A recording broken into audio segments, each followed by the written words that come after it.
بسم اللہ الرحمن الرحیم۔ السلام علیکم۔ درباری ٹی وی یوٹیوب چینل پر آپ سب کو خوش آمدید کہتے ہیں۔ میں میری چاچی کا بہت لاڈلا تھا، ان کی ہمیشہ بہت عزت کرتا تھا، وہ میری ہر بات مانتی تھی۔ دراصل میری چاچی کی عمر اتنی زیادہ نہیں تھی اور میرے ساتھ ان کا کوئی اتنا زیادہ پردہ اور تکلف بھی نہیں تھا۔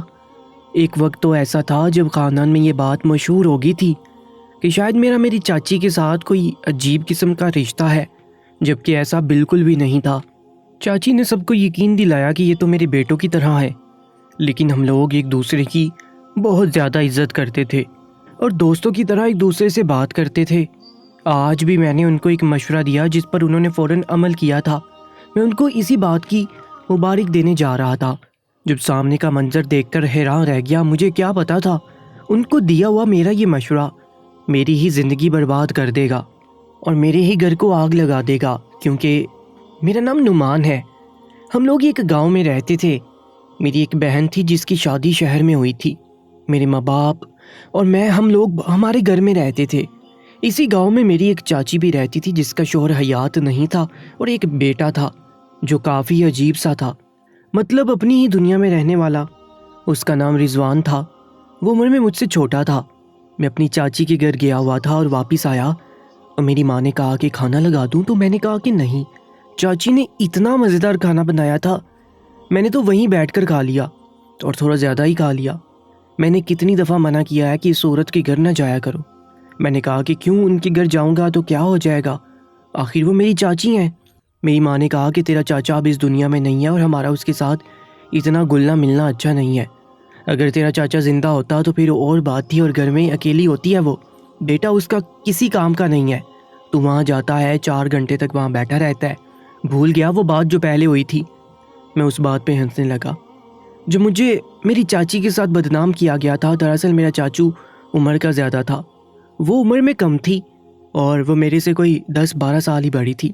میں نے کہا کہ آپ کو یہ بھی تو پتہ ہے کہ وہ بات خاندان کی اس عورت نے کی تھی جو چاچی کی بھی سخت دشمن تھی، اور آپ کی بھی، یعنی کہ آپ کی نند، اور پورا خاندان جانتا ہے کہ اس نے آج تک کوئی اچھا کام نہیں کیا، ہمیشہ دوسروں کی کردار کشی کی ہے۔ آپ خود سوچیں کہ ایسا کیسے ہو سکتا ہے۔ وہ میری ماں کی جگہ ہے، جیسے میرے لیے آپ محترم ہیں ایسے ہی وہ بھی ہے۔ میری ماں کا کہنا تھا کہ وہ اتنی سیدھی عورت نہیں ہے۔ میں نے کہا کہ آپ کو بری لگی کیونکہ آپ کی دیورانی ہے۔ میری ماں نے کہا کہ وہ مجھے بری لگتی ہے اور مجھے تیرا وہ جانا بھی اچھا نہیں لگتا ہے، اور اگر میں تجھے کسی کام سے منع کر رہی ہوں تو میرے ساتھ کیوں بحث لگا رہا ہے۔ میں نے کہا کہ ٹھیک ہے، میں آئندہ اس بات کا خیال رکھوں گا۔ لیکن اصل بات تو یہ تھی کہ میری چاچی آج کل بہت زیادہ پریشان تھی اور وہ مجھ سے ہی اپنے دل کی بات کیا کرتی تھی۔ اگر میں ان کی بات نہیں سنتا تو وہ کس کو کہتی۔ اس خاندان میں چاچو کو کوئی اچھا نہیں سمجھتا تھا کیونکہ وہ ایک عجیب طرح کے انسان، زندگی بھر کوئی کام نہیں کیا۔ چاچی لوگوں کے کپڑے سیا کرتی تھی اور اپنا گھر چلاتی تھی، ابھی بھی یہی کر رہی تھی۔ چاچو نے ایک دن سب سے کافی ساری دولت لے لی اور باہر کے ملک چلے گئے۔ سب کو یہ کہہ کے گئے تھے کہ میں وہاں جا کے یہ پیسے کسی کاروبار میں لگاؤں گا اور تم سب کے پیسے ڈبل ہو جائیں گے، لیکن وہاں جا کے وہ پیسے بھی ڈوب گئے۔ واپس آئے تو لوگوں نے ان سے پیسے مانگنا شروع کر دیے۔ اسی دوران ان کی موت ہو گئی۔ لوگوں کو ان کے پیسے بھی نہیں ملے اور ان کے مرنے کے بعد بھی کوئی ان کو اچھے الفاظ میں یاد نہیں کرتا تھا۔ آج مجھے ویسے بھی چاچی نے ایک بات بتائی تھی، وہ بہت زیادہ پریشان تھی۔ انہوں نے کہا کہ میں اپنے بیٹے کا رشتہ دیکھنے کے لیے گئی تھی، لیکن جو مجھے لڑکی پسند آ گئی تو میں نے کہا کہ اس کو بھی ساتھ لے جاتی ہوں، اور آج کل کون سا اتنا ان چیزوں کا خیال کیا جاتا ہے۔ جیسے اس نے لڑکی کو دیکھا تو سب کے سامنے اسے مرغی کا دورہ پڑ گیا۔ نعمان کو پہلے یہ مسئلہ نہیں تھا اور اچانک ہی پتہ چلا کہ اس کو یہ مسئلہ ہے، اور ہمیں یہ نہیں پتا تھا کہ اگر وہ اس طرح سے کسی بھی لڑکی کو دیکھتے ہیں تو اسے دورہ پڑ جاتا ہے، کیونکہ یہ پہلے بھی ہو چکا تھا۔ وہ اپنی دوائی لے لیا کرتا تھا تو ٹھیک رہتا تھا، لیکن جب کسی لڑکی کو دیکھتا تھا تب بھی ایسا ہوتا تھا۔ اب تو یہ زیادہ ہونے لگا تھا۔ میری چاچی کہتی تھی کہ سب کہتے ہیں کہ اس کی شادی کروا دو، یہ ٹھیک ہو جائے گا، لیکن اس کی شادی کرواؤں کیسے؟ اپنی بیوی کو دیکھے گا اور اس کے سامنے بھی ایسا ہو جائے گا تو اس طرح اس کی زندگی کیسے گزرے گی؟ کل کسی لڑکی کو پتا ہو کہ یہ اس طرح کا انسان ہے تو وہ تو اس کے ساتھ شادی نہیں کرے گی، اس کے ماں باپ بھی شادی کے لیے نہیں مانیں گے۔ میں نے کہا تھا کہ میرا ایک دوست ہے جو ڈاکٹر ہے، میں اس سے بات کرتا ہوں، کہ کسی طرح اس کا علاج ہو جائے، کوئی ایسی دوائی دے کہ اسے اپنے اوپر تھوڑا کنٹرول ہو جائے۔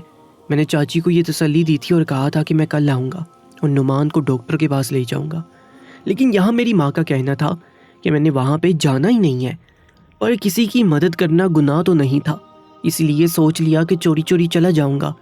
چاچی بہت زیادہ پریشان رہتی تھی۔ ایک گھر کو چلانے کے لیے اس گھر میں کسی مرد کا ہونا بہت ضروری ہے، اور ان کا بیٹا تو نہ 3 میں نہ 13 میں۔ گھر میں ایسے 1000 کام ہوتے تھے جو وہ خود نہیں کر سکتی تھی۔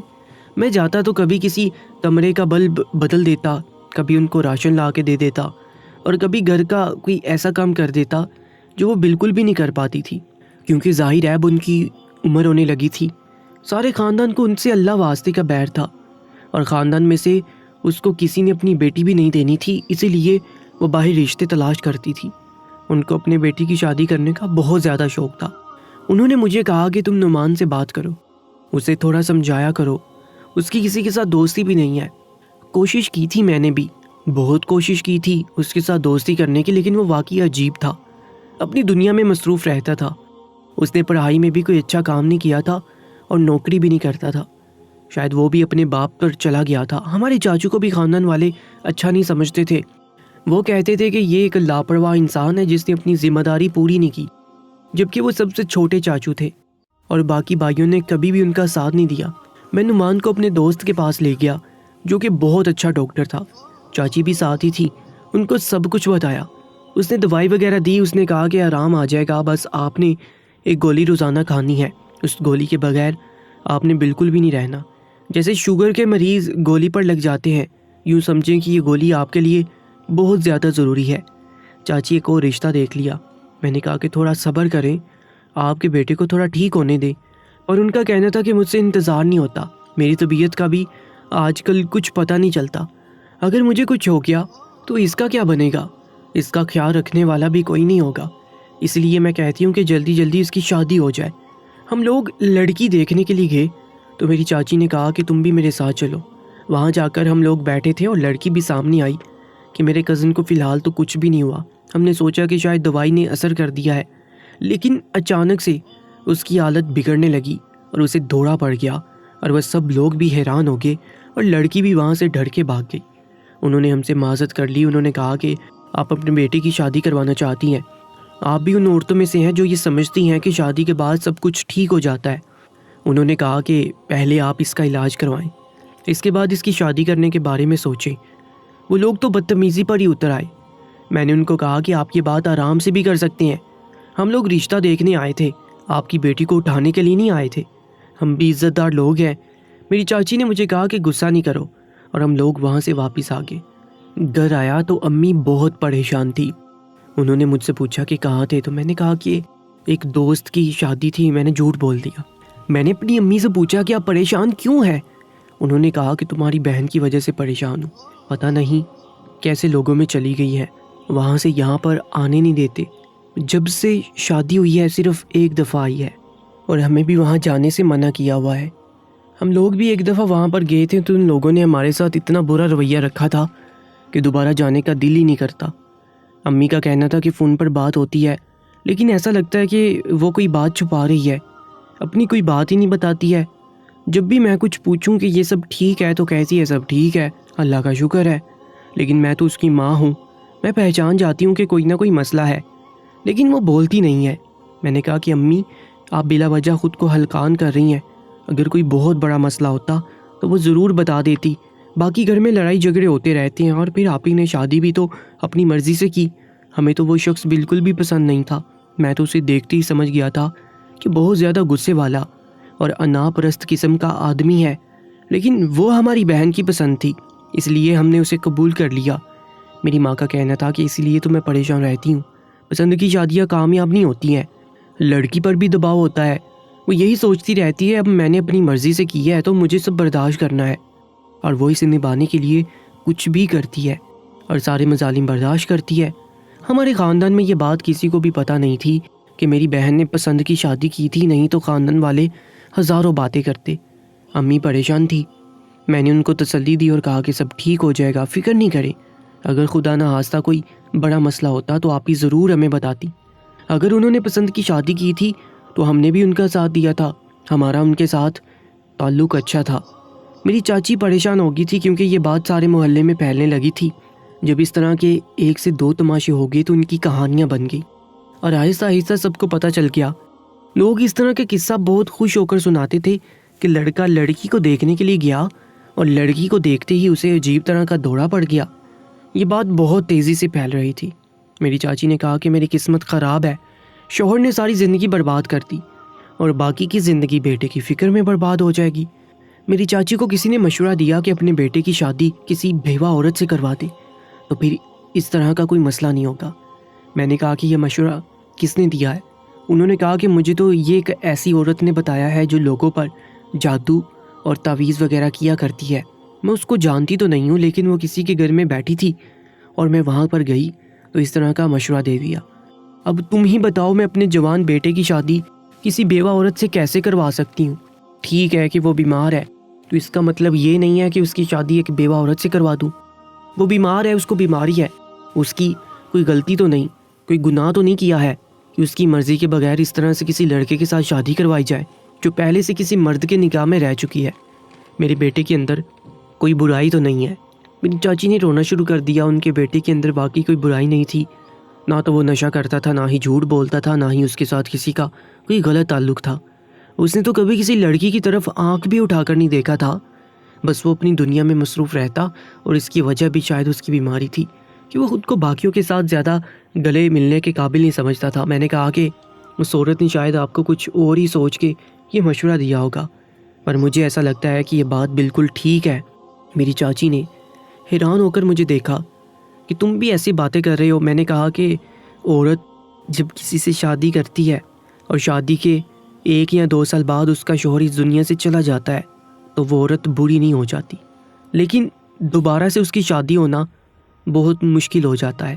اگر آپ کسی ایسی لڑکی سے اس کی شادی کروا دیں جس کا شوہر اس دنیا سے جا چکا ہو اور اسے بھی کسی سے شادی کرنے کی ضرورت ہو تو ضرور سمجھوتا کر لے گی، کیونکہ شادی ہو گئی تو کون سا ہر دن اس کو دورہ پڑے گا، سب کچھ ٹھیک ہو جائے گا۔ مردوں کو اور مسائل اور بیماریاں بھی تو ہوتی ہیں، کوئی دل کا مریض ہوتا ہے، کسی کی ٹانگ میں نقص ہوتا ہے، کسی کو کوئی اور بیماری ہوتی ہے، تو کیا ان کے ساتھ عورتیں گزارا نہیں کرتی؟ یہ بھی تو ایک بیماری ہے۔ اس بیماری میں یہ عجیب بات ہے کہ انسان ڈر جاتا ہے کہ اچانک سے اس کو کیا ہو گیا، سمجھتا ہے کہ شاید یہ پاگل ہے یا اس پر کسی بھوت عصیب کا سایہ ہے، لیکن اصل میں تو یہ بھی ایک بیماری ہے۔ اگر اس کی دوائی لیتے رہے تو سب کچھ ٹھیک رہتا ہے۔ آپ اگر کسی ایسی لڑکی کی اپنی بیٹے کے ساتھ شادی کروانی ہے تو اس کا بھی خیال رکھے گی اور آپ کے گھر کو بھی سنبھالے گی۔ میری چاچی نے مجھے حیران ہو کر دیکھا۔ انہوں نے کہا کہ کیا تو اپنے لیے ایسی عورت کو پسند کرتی ہے؟ میں نے کہا کہ دیکھیں میں اپنی بات نہیں کر رہا ہوں۔ میری چاچی نے کہا کہ ہاں تم تو بالکل ٹھیک ہو۔ میں نے کہا کہ آپ بھی زمانے کی زبان بول رہی ہیں، آپ بھی ان عورتوں میں سے ہیں جو کسی بھی عورت کو اچھا نہیں سمجھتی۔ ابھی آپ نے کہا کہ میرے بیٹے کو بیماری ہے تو اس کا کیا قصور ہے جو اس کو سزا دی جائے؟ تو اسی طرح اگر کسی عورت کا شوہر مر جاتا ہے تو اس نے اس عورت کا کیا قصور ہے؟ اس کو اس بات کی سزا کیوں ملتی ہے؟ میری چاچی لاجواب ہو گئی اور انہوں نے کہا کہ بات تو تمہاری ٹھیک ہے بیٹا، پر دل نہیں مانتا۔ میں کچھ دنوں کے لیے شہر جانا چاہتی ہوں، اس کو بھی ساتھ لے کے جا رہی ہوں، وہاں جا کر سوچوں گی کہ مجھے کیا کرنا ہے۔ انہوں نے کہا کہ تم اپنا بہت خیال رکھنا، تم نے میرا بہت ساتھ دیا ہے، جبکہ میں جانتی ہوں کہ تمہاری ماں کو یہ پسند نہیں ہے، وہ تمہیں ضرور منع بھی کرتی ہوں گی۔ بیٹا میرا تمہاری ماں کے ساتھ کوئی برا رشتہ نہیں تھا، بس میں اس سے زیادہ خوبصورت تھی، اس لیے وہ مجھ سے جھگڑا کرتی تھی۔ عورتوں کی فطرت ہوتی ہے، تم اس کو سمجھ نہیں پاؤ گے، اس کا بھی قصور نہیں ہے، لیکن کبھی کبھی ہم رشتوں سے نفرت کرنا اپنا حق سمجھ لیتے ہیں۔ جیسے ایک ساس اپنی بہو سے کبھی بھی اچھے طریقے سے پیش نہیں آ سکتی کیونکہ اس نے معاشرے میں ہی سب کچھ دیکھا ہوتا ہے اور وہ بھی اس کو اپنا فرض سمجھ لیتی ہے، اور باقی معاشرہ بھی اپنا کردار ادا کر دیتا ہے۔ کوئی بھی محبت کو نہیں پھیلاتا ہے، سب نفرت پھیلاتے ہیں۔ تم اپنا خیال رکھنا اور فون کرتے رہنا، میرا ارادہ ہے کہ 1-2 مہینے وہیں پر رہوں گی۔ میں نے کہا کہ ٹھیک ہے، آپ کو بھی تھوڑا آرام مل جائے گا، اب ویسے بھی آج کل بہت پریشان ہے۔ چاچی نے کہا کہ ہمیشہ خوش رہو، جیتے رہو بیٹا، تم بہت اچھے ہو، اگر میری کوئی بیٹی ہوتی تو میں اس کی شادی ضرور تم سے کروا دیتی۔ اس بات پر میں مسکرا دیا۔ میں نے کہا کہ پھر تو کاش آپ کی کوئی بیٹی ہوتی۔ وہ بھی ہنسنے لگی اور کہا کہ میں صبح ہی شہر کے لیے نکل جاؤں گی اور ان کو وہاں گئے 1 مہینہ ہوا تھا جب ہمیں یہ خبر ملی کہ انہوں نے اپنے بیٹے کی شادی کر دی ہے۔ تو یہ سن کر حیران رہ گیا، مجھے بہت زیادہ خوشی۔ میری ماں نے کہا کہ دیکھو بیٹے کی شادی کر دی اور تمہیں بتایا تک نہیں، بڑے تم سگے بن رہے تھے۔ میں نے کہا کہ اس کی شادی کسی بہت جلدی اور مجبوری میں ہوئی ہوگی، لیکن خوشی کی بات یہ ہے کہ اس کی شادی ہو گئی ہے۔ میں تو شہر جا رہا ہوں اپنی بھابھی کو دیکھنے، آپ بھی میرے ساتھ چلیں۔ میری ماں نے کہا کہ ٹھیک ہے، میں بھی تمہارے ساتھ چلتی ہوں، مجھے بھی دیکھنا ہے کہ کس کے نصیب پھوٹ گئے ہیں۔ مجھے میری ماں کی سوچ سے بڑا افسوس ہوا، لیکن ان کو زیادہ کچھ کہہ نہیں سکتا تھا۔ ہم لوگ اگلے ہی دن شہر جانے کے لیے تیار ہو گئے۔ وہی شہر تھا جہاں میری بہن کی شادی ہوئی تھی، اسی لیے شاید میری ماں جانے کے لیے تیار ہو گئی تھی۔ ویسے ہمیں ان کے گھر جانے کی اجازت نہیں تھی، میرے بہنوئی نے کہا تھا کہ ہمارے گھر کوئی نہیں آئے، پر میری امی کے دل میں حسرت تھی شاید ہم مل پائیں، اس لیے وہ بھی خوشی خوشی میرے ساتھ ہی روانہ ہوگی۔ اس شہر میں میری چاچی کے بھائی کا گھر تھا، وہیں پر موجود تھی۔ گھر کو دیکھ کر لگتا تھا کہ شادی سادگی سے ہوئی تھی۔ ہم لوگ اندر داخل ہوئے اور انہوں نے ہمیں بیٹھک میں بٹھا دیا۔ ہم لوگ صبح جلدی ہی پہنچ گئے تھے۔ تھوڑی دیر بعد چاچی آئی، بہت پیاری، بہت زیادہ خوش لگ رہی تھی۔ میں نے بھی ان کو مبارک دی اور امی نے بھی کہ چلو ہمارے بیٹے کی شادی ہو ہی گئی، اب آگے اللہ نصیب اچھے کرے۔ میں نے چاچی کو مبارک دی اور میں نے کہا کہ بھابھی سے ملوائیں۔ جب چاچی نے اپنی بہو کو بلایا تو ہم دونوں کے قدموں تلے سے زمین نکل گئی۔ ہم دونوں حیران رہ گئے کیونکہ وہ کوئی اور نہیں، میری اپنی بڑی بہن تھی۔ ہم نے کہا کہ یہ سب کیا ہو رہا ہے، یہ آخر کیسے ہو سکتا ہے؟ جب ہماری چاچی نے ہمیں بتایا کہ آپ کی بہن کا شوہر اس دنیا سے چلا گیا ہے، لیکن اس کے سسرال والے اس کو اپنے ساتھ رکھ کے بیٹھے تھے تاکہ ان کو مفت میں نوکرانی ملی رہے۔ مجھے اس بارے میں پتہ چلا تو میں نے اس کی مدد کرنے کے بارے میں سوچا۔ میں نے کہا کہ کسی کو بھی اس بارے میں نہ بتانا، یہ لوگ بڑے خطرناک ہیں، لیکن میرا بھائی بھی تو پولیس میں ہے۔ میں نے اپنے بھائی کی مدد سے اس کو وہاں سے بازیاب کروایا اور تب سے یہ یہیں رہ رہی ہے، لیکن ابھی بھی بہت ڈری ہوئی ہے۔ اور پھر اس کی شادی میں نے اپنے بیٹے سے کروا دی۔ اب یہ میری بہو ہے۔ تم نے ٹھیک کہا تھا کہ میں اپنے بیٹے کی شادی کسی ایسی عورت سے کرواؤں گی جو وہ اسے سنبھال لے گی۔ آج ان کی شادی کو 2 ہفتے ہو گئے ہیں اور اللہ کا شکر ہے سب کچھ ٹھیک ہے۔ ہم لوگ حیران تھے، لیکن میری ماں کی سوچ بدل گئی تھی کیونکہ میری چاچی نے میری بہن کی مدد کی تھی، اس کو ان برے لوگوں کی گرفت سے نکالا تھا اور اس کی شادی بھی ہو گئی تھی، نہیں تو اس معاشرے میں اس کو کیا عزت ملتی۔ میری بہن نے بڑے دکھ جھیلے تھے۔ میری ماں نے میری چاچی سے معافی مانگی اور میرے کزن کو بھی اپنا داماد قبول کر لیا۔ میں نے بھی چاچی کو کہا کہ آپ نے واقعی بہت اچھا فیصلہ کیا ہے۔ میرا یہ کزن میری بہن کو پسند کرتا تھا، لیکن اس نے یہ بات کبھی کسی کو بتائی نہیں تھی۔ اب وہ پھر سے اسی کے نصیب میں آ گئی تھی اور شادی کے بعد اس کی حالت کافی بہتر رہنے لگی تھی۔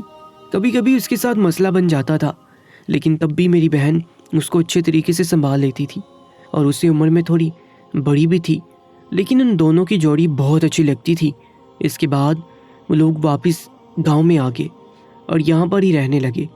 اب ہمارا آپس میں رشتہ بھی بدل گیا ہے، ہم لوگ بہت اچھے طریقے سے رہتے تھے۔ میری بہن بھی خوش تھی اور اس نے پوری بات بتائی کہ وہ لوگ بہت برے تھے اور بہت برے حالات میں تھی۔ یہ 2 سال اس نے بڑی مشکل سے گزارے اور اس کا شوہر پھر حادثے میں گزر گیا اور اس کے بعد سسرال والوں نے اسے اور بھی زیادہ حقیر سمجھا، اور اس کی قسمت اچھی تھی کہ چاچی نے اسے وہاں سے بچا لیا۔ وہ کہتی تھی کہ اب وہ خوش اور مطمئن ہے اور اسے زندگی سے کوئی شکوہ نہیں ہے۔ دوستو، ایسی ہی سچے واقعات اور کہانیوں کے لیے ہمارے YouTube چینل کو سبسکرائب کر لیجیے گا۔ انشاءاللہ ملاقات ہوگی ایک نئی کہانی میں، تب تک کے لیے اللہ نگہبان۔